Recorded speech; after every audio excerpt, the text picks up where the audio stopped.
Okay so again आ चुके हैं हम। आपको याद होगा हम डायरेक्शनल डेरिवेटिव के क्वेश्चन कर रहे थे। काफ़ी सारे हमने क्वेश्चन कर लिए थे, ठीक है ना। और यहाँ पे हमारे पास एक और क्वेश्चन है जो कि 2015 में एग्ज़ाम में आया था आरजीपी में, ठीक है ना। क्वेश्चन काफ़ी इंपॉर्टेंट है। लाइक मान लो अगर आप बैठे होते एग्ज़ाम में 2015 में, तो ये क्वेश्चन आप नहीं कर पाते। क्यों नहीं कर पाते, उसका रीज़न है बिकॉज इसमें 11th क्लास का एक फॉर्मूला लगने वाला है। तो सिंपल सी बात है भाई, आप यहाँ पे बीटेक कर रहे हो और 11th क्लास का फॉर्मूला लग रहा है तो आपको नहीं याद होगा, किसी को भी नहीं होगा, ठीक है। इसलिए ये क्वेश्चन ऐसे भी आ जाते हैं। क्या है लिखा है इसमें, find the directional derivative of phi is equals to 5x² y minus 5y² z plus 5y2 z square x at the point 1 1 1। That means x y z तीनों की वैल्यू 1 दी हुई है, ठीक है। और यहाँ पे in the direction of the line. Basically अब आपको दिया है लाइन, और लाइन की वैल्यू क्या दी है, x-1/2 is equals to y-3y-2 is equals to z/1। अब ध्यान से देखो, अब हमारे यहाँ पे कौन सा फॉर्मूला लगने वाला है। बट उससे पहले मैंने आपको क्या बताया, क्वेश्चन जब भी देखे सबसे पहले ग्रेडियंट ऑफ फाई निकालना है, और वो निकलेगा सबसे पहले आपको फंक्शन दिया रहेगा। ये फंक्शन दिया है, इसकी हेल्प से क्या निकालना है, ग्रेडियंट ऑफ फाई निकालना है। यहाँ लिखेंगे given that phi is equals to 5x² y minus 5y² z, ठीक है। देन इसके बाद अगेन प्लस लगाएंगे 5y2 जेड स्क्वायर एक्स। यहाँ तक क्लियर है, ये हमारी वैल्यू हमें दी हुई है, ठीक है। अब हमें क्या निकालना है, ग्रेडियंट ऑफ फाई, जिसका फॉर्मूला होता है हमारा ऑपरेटर फाई, ठीक है। इसकी वैल्यू भी हमें पता है। सिंपल से यहाँ पे वैल्यू रखता हूँ मैं डायरेक्ट। तो gradient of phi is equals to यहाँ पे i cap del by del x, और ये हो जाएगा 5x² वाई माइनस हो जाएगा 5y² जेड प्लस हो जाएगा 5/2 जेड स्क्वायर एक्स, ठीक है।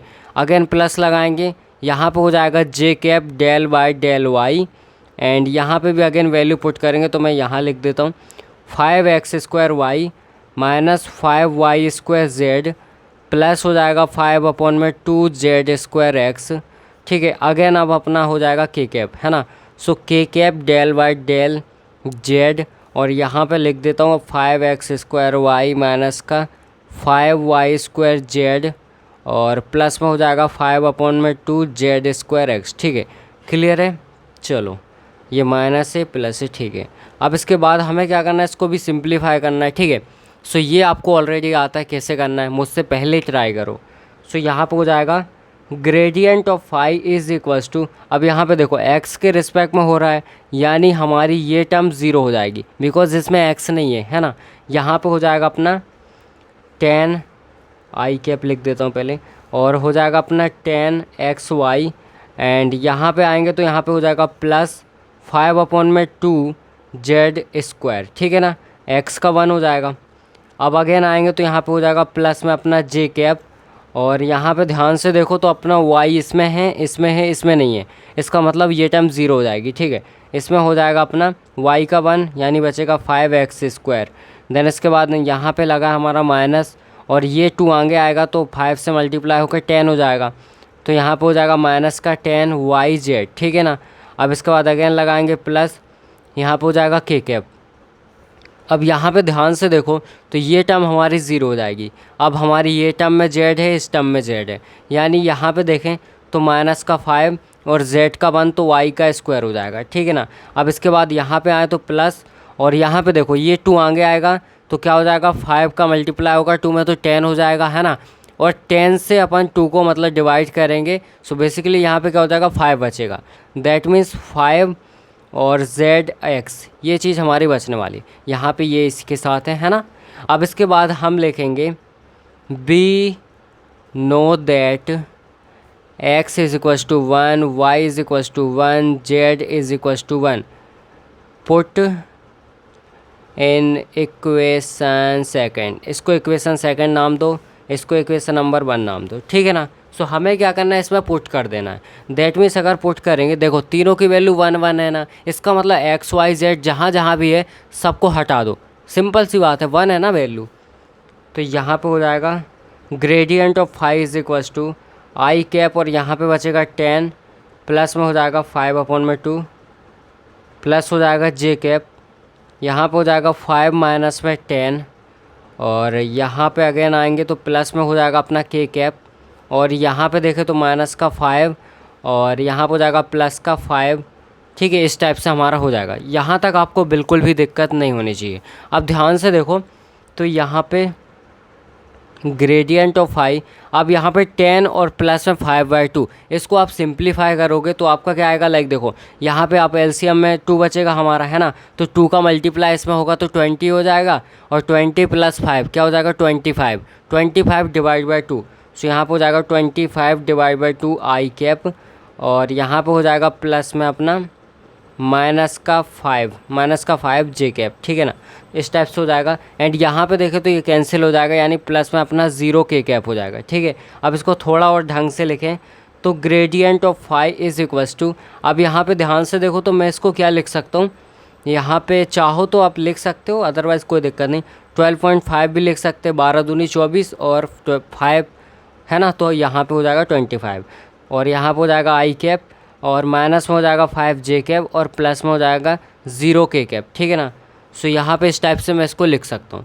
ये हमारा आ चुका है इक्वेशन थर्ड, ये हमारा आ चुका है gradient of phi.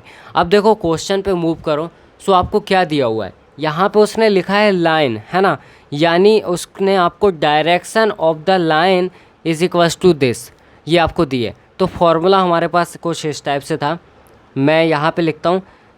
11th class का एक फॉर्मूला है, x minus x1 divide by a is equals to y minus y1 divide by b is equals to z minus z1 divide by सी।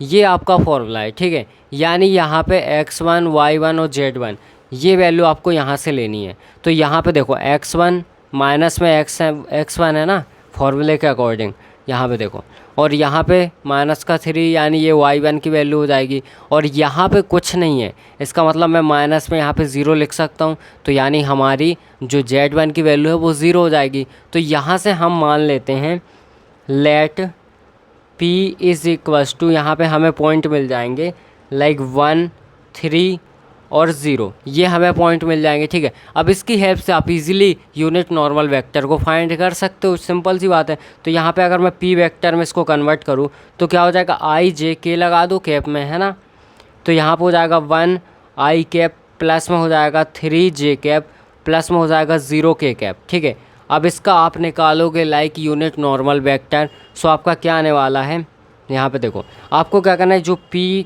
आपका vector आया है, ठीक है ना, p वेक्टर डिवाइड में आपको क्या करना है, p वेक्टर का मैग्नीट्यूड। ठीक है, सो क्या हो जाएगा अपना, यहाँ पे अगर ध्यान से देखें तो हम इस टाइप से लिख सकते हैं इसको, लाइक यहाँ पे 1 आई कैप प्लस में 3 जे कैप प्लस में अपना हो जाएगा 0 के कैप।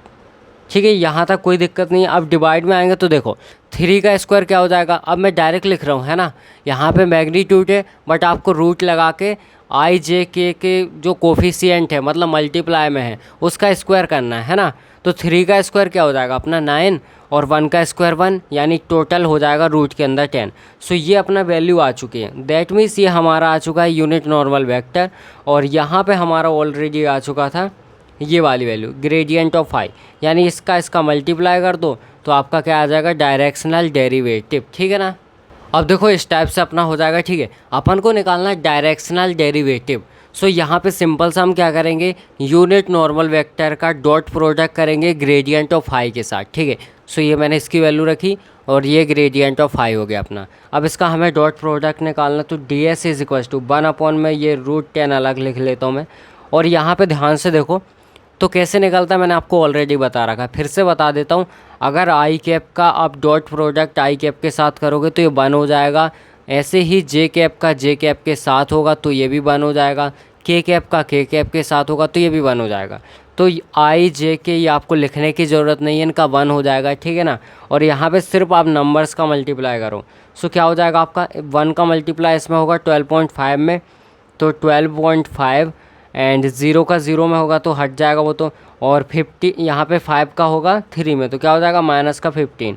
ठीक है ना, अब इसके बाद D S is equals to 1 में √10 और यहाँ पे ध्यान से देखो तो ये 12.5 में से माइनस होगा 15, यानी माइनस के 15 में से आपको 12.5 को माइनस करना है, तो क्या बचेगा आपका 2.5, ठीक है ना। तो यहाँ पे बचेगा 2.5, ठीक है ना, और वो भी माइनस का।